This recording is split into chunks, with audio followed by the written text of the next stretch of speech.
on se retrouve aujourd'hui pour une petite vidéo où j'ai envie de vous parler de mes dernières séances ciné-confinement, on va dire ça comme ça, et des confinements aussi parce que j'ai regardé pas mal de films après le confinement, donc pendant le déconfinement, après le déconfinement, ouais, avec mon copain.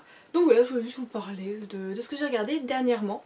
Alors, on commence par les séries, j'en ai regardé que 2, enfin en tout cas oui. J'en ai pas commencé une autre, non. Alors je suis toujours en train de continuer Lucifer, je suis donc à la saison 3, épisode 4.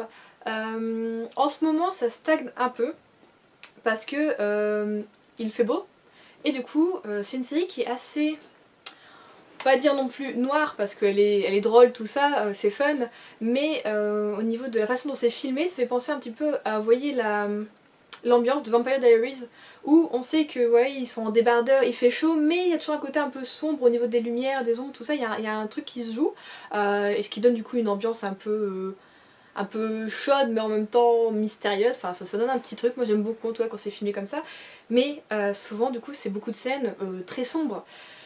Et quand il y a la lumière du soleil, c'est pas évident du coup de regarder des trucs comme ça.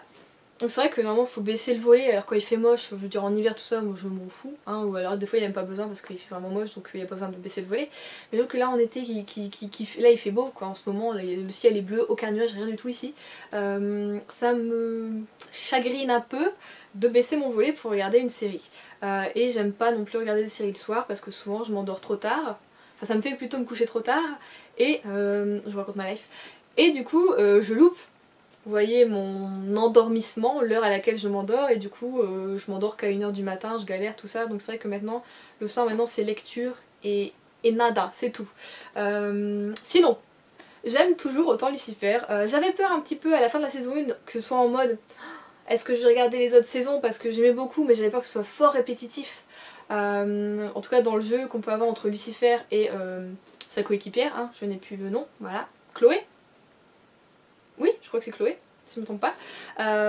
Où voilà, il y a un petit jeu entre eux de chien et chat, tout ça, on voit que ça se cherche, tout ça, elle répond pas forcément. Enfin, c'est plutôt rigolo, c'est très drôle du coup ce que ça amène entre eux deux, les réparties, tout ça.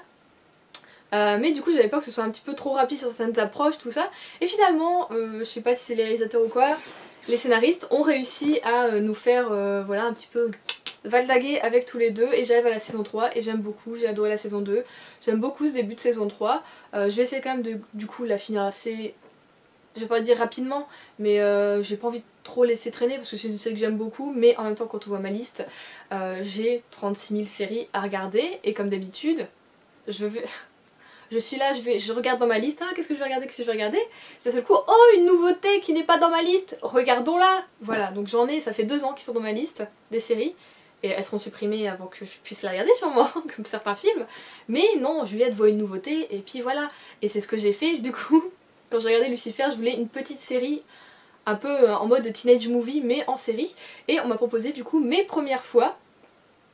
Je ne sais pas si vous connaissez, si vous regardez, mais donc voilà, j'avais une liste de je sais pas combien de séries. Ben non, Juliette elle s'est dit tiens on me propose une nouveauté qui n'est pas dans ma liste, allons-y, zou. Alors j'ai de la chance, il n'y avait pas beaucoup d'épisodes et les épisodes n'étaient pas très longs.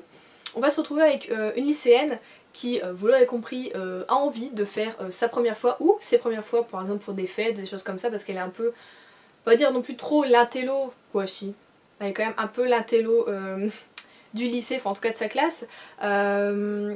Mais elle essaye quand même d'être cool, tout ça quoi, c'est pas non plus le gros cliché. Et elle est d'origine indienne, donc on va avoir beaucoup de choses sur la culture indienne qui parfois lui vont, comme la nourriture par exemple, et parfois lui vont pas, comme certains rites, certains cultes, voilà, qui elle, en tant qu'adolescente, l'agacent énormément. Donc on va suivre comme ça un petit peu pendant quelques mois, et bien ces frasques, hein, on peut le dire totalement. Donc j'ai beaucoup aimé, parce que c'était drôle, tout simplement.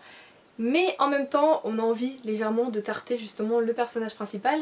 Elle se met des fois dans des situations où tu te dis t'aurais pu faire totalement autrement, ça se voyait grave. Ou alors elle laisse totalement ses amis de côté et tu dis ah ouais, quand même pour un mec tu fais ça, bah, ça se fait pas en fait.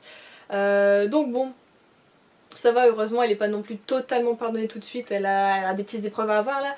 Mais ouais, des fois je me suis dit waouh, c'est vraiment pas une bonne amie, à la place de ses amis je lui parlerai même plus quoi. Mais bon on va dire du coup ça va faire un petit peu vraiment le truc de l'adolescente un peu, pas lambda mais qui a des épreuves dans la vie puisqu'elle vient justement de perdre son père, tout ça, et voilà, du coup elle essaye un peu de remonter la pente sans trop s'apercevoir que finalement elle est en deuil, enfin voilà. Donc ça mêle pas mal de trucs, c'est quand même plutôt fun, plutôt drôle, c'est rapide à regarder, donc j'ai quand même passé un plutôt bon moment. Et c'est tout en fait ce que j'ai regardé niveau série. Je me suis mis surtout au film. Alors au film, on est parti dans les Ghibli et les animés japonais. Hein. Je vous en avais parlé en vlog, j'ai regardé Arrietty il y a le mois dernier je crois, je ne sais plus. Qui est donc le monde des petits chapardeurs si je ne me trompe pas, le petit monde des chapardeurs, je ne sais jamais. Et c'était vraiment bien, j'ai beaucoup aimé. J'ai envie de dire, c'est un peu une ambiance légèrement romantique, pas dans le sens amour, mais globalement, je sais pas, j'ai bien aimé qu'on voit voilà, ces petits hommes évoluer dans le sous-sol, dans le sous-sol, la charpente c'est le haut, le bas c'est... Attendez. Le bas, Juliette. Les fondations! Voilà. Donc évoluer dans les fondations d'une maison, et donc on va suivre la petite famille qui doit aller justement chaparder dans cette maison pour pouvoir survivre et pouvoir manger forcément. Donc c'était très beau, c'était...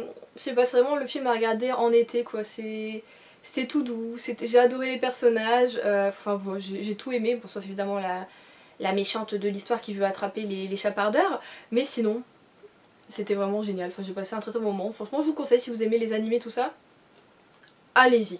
Après ça j'ai regardé, enfin j'ai re-regardé plutôt, là on est plus sur des rediffs, le château ambulant, et bien ça faisait super longtemps que j'avais pas regardé le château ambulant, et dans ma tête en fait je le confonds à chaque fois avec le château dans le ciel, qui est légèrement moins bien, et j'adore le château ambulant, je suis totalement amoureuse, c'est vraiment le Ghibli tout craché quoi, c'est trop bien, il y a de la sorcellerie, c'est drôle, il y a de la magie du coup, les personnes, enfin j'aime tout, j'aime les dessins, j'aime l'ambiance, c'est mystérieux, c'est trop bien, j'adore. Et enfin vraiment, si vous n'avez jamais regardé franchement le château ambulant, faites-le. Enfin personnellement pour moi c'est l'un des meilleurs Ghibli. Je l'aime énormément et quand je l'ai regardé avec mon copain. Pour une fois il s'est pas endormi, écoutez, d'habitude il s'endort quand je regarde des Ghibli ou quelques dessins animés avec lui. Et là il s'est pas endormi, parce qu'il s'est endormi devant les Aristochats une fois, hein. Ah je m'en suis pas remise. Moi je chantais les chansons puis il était là. Nickel. Mais il s'est pas endormi devant celui-là, c'est-à-dire que il est excellent. Est-ce que c'est comme ça que je conseille? Oui, si mon copain ne s'endort pas c'est que c'est excellent. Mais ouais franchement, enfin, je veux dire tous les Ghibli sont bien à leur façon, hein, d'une façon, mais vraiment les Miyazaki c'est les meilleurs. Du coup après ça j'ai regardé Ponyo, hein, parce que on savait pas quoi regarder et puis j'adore Ponyo, c'est l'un de mes préférés aussi, avec le voyage de Chihiro, donc voilà ils sont... Le château ambulant, Ponyo et le voyage de Chihiro, ils sont presque voilà, sur un pied d'égalité, même si bon, le voyage de Chihiro c'est quand même the best pour moi parce que je le regarde presque tous les ans, je l'adore. Voilà, ouais, j'ai regardé Ponyo, donc j'ai chanté mes chansons, j'ai été inquiète au moment où il fallait être inquiète, enfin, j'aime toujours autant, j'aime les dessins, j'aime l'univers, je me pose 36 000 questions à chaque fois sur plein de trucs dans l'océan, enfin ça dénonce en même temps du coup la pollution de l'homme, la destruction de l'homme, enfin plutôt la destruction de la nature par l'homme. Et c'est ce que j'aime dans cet animé parce que c'est beau, on chante, on a des couleurs vives, c'est hyper entraînant, ça fait rêver et en même temps on voit également toute la merde de l'humanité, voilà, pour être bien. Et ensuite on part sur un vrai film qui va clôturer du coup cette petite vidéo. J'ai regardé enfin 1917. Avec mon copain on voulait aller le voir au cinéma et c'est vrai qu'on n'y était pas allé. Avec énormément de regrets, du coup c'est vrai qu'on attendait la version française puisque la version québécoise maintenant sort direct mais la version française à pas. Et du coup oui, on a attendu des mois pour avoir la version française et enfin nous l'avons regardé la semaine dernière. Et ben je comprends. Je comprends tout ce qui s'est dit autour de ce film, mais ce film est incroyable. Je suis pas fan des films de guerre, enfin quand je dis de guerre, je parle de voilà, des sortes de reconstitutions de la première ou de la seconde guerre mondiale. Je choisis vraiment très précisément souvent les films voilà, de reconstitution un peu historique que j'ai envie de voir. Donc j'avais été voir Dunkerque, donc de Nolan. Au cinéma j'avais été le voir et j'avais par contre adoré. C'est vraiment, je l'ai surkiffé. Et pas parce qu'il y avait Harry Styles dedans, hein. Non vraiment j'ai aimé les cinématographies, j'ai aimé la façon dont le temps était mis, était placé, enfin j'ai tout kiffé dans ce film, alors que voilà je suis pas fan, je vous l'ai dit, de films historiques ou quoi. Et du coup 1917 je me dis ah apparemment au niveau de la réalisation pareil, il y a un petit truc tout ça, on avait vu beaucoup passer la scène où l'acteur courait pendant plus de 2 minutes là comme ça non-stop et bah cette scène est folle effectivement même dans le film. Donc voilà j'étais très curieuse. Je savais pas exactement de quoi ça allait parler comme sujet. Et bah je vous le conseille, même si vous n'aimez pas les films de guerre, mais alors la réalisation est incroyable. C'est fou. Je le conseille à tout le monde. Il est incroyable ce film. Ça a été un coup de cœur, mais alors concrètement vraiment un coup de cœur. On a l'impression que le réalisateur ne pose pas la caméra de tout le film. On a l'impression qu'on suit H24 les personnages. C'est un vlog ce truc. C'est un vlog sans coupure. C'est incroyable. C'était vraiment... on t'a reconstitué la journée quoi et c'était fou. À chaque fois tu vois... Ah ouais non je sais pas comment expliquer mais c'était incroyable. J'en avais des frissons quand je regardais le truc et je me suis dit mais faut être incroyablement talentueux quoi pour réussir à faire ça. Et oui, je comprends tout le bruit qu'il y a eu autour de ce film. Alors j'ai versé ma petite larme, pas à un moment, à la fin, vraiment à la fin, je me suis dit putain quoi, je vais pleurer. Et c'est pour ça que j'aime pas normalement regarder les films de guerre parce que je prends beaucoup de sentiments pour les personnages, j'ai beaucoup d'empathie et je me dis à chaque fois putain enfin ils ont vraiment fait ça, ça a vraiment existé, tout ce qu'on voit, tous ces blessés, tous ces morts, cette vie qu'ils devaient avoir, c'était une horreur et ouais, et du coup je prends tout et je suis là, et je me mets à leur place et je me dis que là c'est des acteurs mais qu'il y en a qui ont réellement vécu ça et je suis tellement triste et alors des fois je pleure tout du long, enfin voilà. Et là j'ai pas pleuré tout du long, je me suis retenue à un moment, je me suis dit non, tu le sens c'est pas maintenant Juliette que tu vas pleurer, et puis à la fin j'étais là faut pas pleurer, ça coulait, je me suis dit bon bah c'est tout Juliette, hein, laisse couler hein. Mais ouais, franchement, énorme coup de cœur, énorme réalisation, c'était fou. Et ben j'adore, je kiffe, je surkiffe. Et regardez du coup 1917, je vous conseille énormément.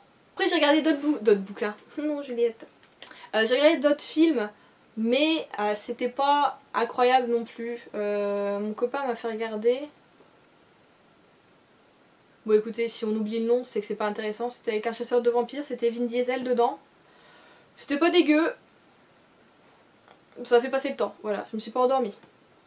Parce que des fois je m'endors devant des films, je me dis oh ça c'est trop bien, et puis genre Van Helsing, sa mère me l'a vendu, oh il est trop beau ce film, naninana. Au bout de 10 minutes, je dormais. Hugh Jackman m'a fait dormir quand même. Et alors quand sa mère elle était là après avoir visionné, alors tu as pensé quoi? J'ai dormi. Du coup elle me fait ah ouais donc ça t'a pas plu? Bah non ça m'a pas plu. C'était bof quoi. Enfin bon je respecte ceux qui aiment hein, mais pour moi c'était bof, c'est pas mon type de film du tout. Et donc voilà pour cette petite vidéo qui j'espère sera vraiment petite. N'hésitez pas du coup à me conseiller des films parmi peut-être ceux que je vous ai dit, si vous avez des échos en mode ah peut-être que si elle aime bien ça, elle aimera ça ou ça ou ça. Alors la plupart des Ghibli, je vais pas vous mentir, je les ai vus. Parce que on aime Ghibli dans la famille, ma soeur aime Ghibli, ses enfants aiment Ghibli, on regarde tous du Ghibli, donc on aime ça. J'ai envie de me faire, pardon j'ai mon nez qui gratte, je suis sortie, il y a du pollen, donc je me gratte le nez. Alors oui j'ai envie de me faire, bon, je les ai déjà vus, je les regardais à la télé quand j'étais plus petite, quand ça passait sur la 5, le midi, les Sherlock Holmes, donc voilà c'est aussi du coup du Miyazaki. Hein. Mais j'ai pas envie de les faire toute seule, je voudrais bien les regarder avec ma nièce du coup. Alors mon neveu a 3 ans donc je sais pas si ça va vraiment l'intéresser, mais j'avais eu ça l'année dernière par ma belle-sœur du coup en cadeau d'anniversaire et ouais parce que je les voulais. Chaque fois j'en parlais à mon copain, tu connais pas les Sherlock Holmes de Miyazaki, c'est un dessin animé avec des chiens, Bah non je connais pas, t'es un gros malade dans ta tête quoi. Je me lui dis, il n'a pas eu d'enfance, cet homme n'a pas eu d'enfance, enfin bon, le pauvre. Du coup ouais je voudrais le regarder avec ma nièce et pourquoi pas mon neveu du coup, je veux voir déjà regarder quelques épisodes avec eux si ça leur plaît ou pas. Sinon eh bien, je regarderai ça toute seule. Je me dis peut-être en fin d'année, ça peut être cool. En fin d'année j'aime bien regarder des séries animées comme ça. Donc voilà pour cette vidéo, je vous laisse enfin. N'hésitez pas à me donner des conseils. Et je vous fais de gros bisous et je vous retrouve la semaine prochaine. Bisous.